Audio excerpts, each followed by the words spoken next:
Tuesday last at 11:30, a drunken Burmese merchant named U Bat had had his throat opened all over his white suit, not 50 paces from the veranda of the club where Florry, nursing his 5th gin of the night, had sat trying to write Georgian poetry in the lamplight, amid moths and fancies.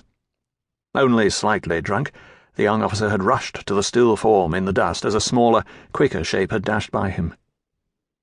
Perhaps, it was being said in certain quarters, a man with more wit about him, or less gin in him, would have made the pinch right there.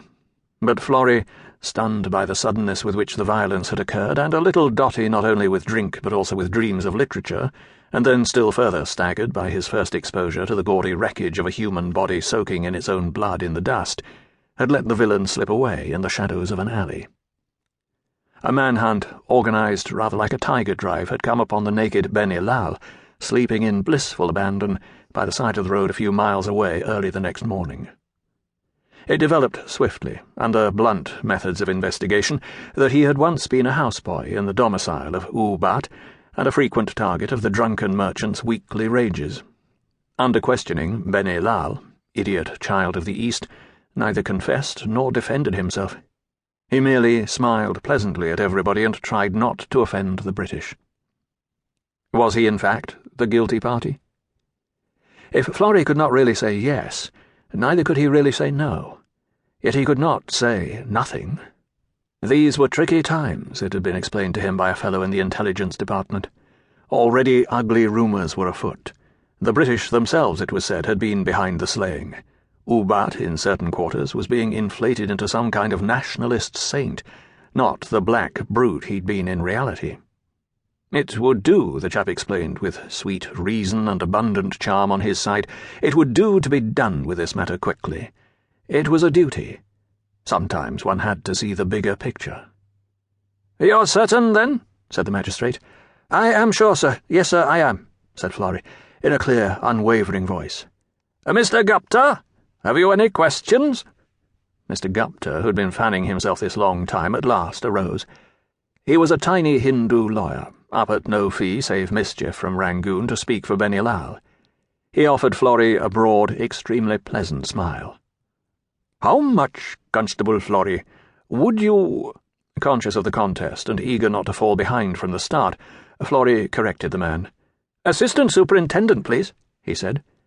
And in the instant he said it, realised he'd been snookered. "Oh," said the lawyer, in mock astonishment. "Oh, I am begging the officer's pardon," his smile radiating heat. "Oh, I am so sorry of the mistake. Then you have received so recently a promotion for duties of spectacular success."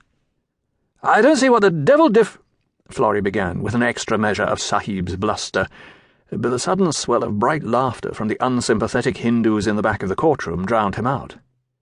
"Mr. Gupta, the bench does not quite see what relevance the Assistant Superintendent's recent promotion has to do with the facts at issue," said the magistrate coolly. "I meant no disrespect, your honoured self. A simple mistake, in which no harm was meant, nor even intended or implied. I congratulate the new assistant. If I have it right, over the year, the difference in moneys is about £100. Is that not so?" "Perhaps the counsel could explain what relevance to the case of the accused is meant by this?" the magistrate requested. Apologies, many and profuse," said Gupta, his cynicism as broad as his smile. "I only mean it to remark on the fortune of some and the misfortune of others in this cruel world. I mean never to imply or infer any kind of payment for services "Now see here," began Florry. "Mr. Gupta, your client's case will not be helped by impertinence. Indeed, it will most likely be harmed. Then the subject of money shall be forever avoided from this moment onward. Now, Mr. Assistant Superintendent, I understand that you are a poet. Is that not correct?" Florry squirmed. He was a tall man, or boy, actually, 23, with a long, thin face, sandy hair, and a husky, big-boned body.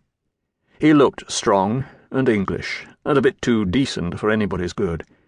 He was an Eton boy, though he'd been wretched there, but of an odd English class.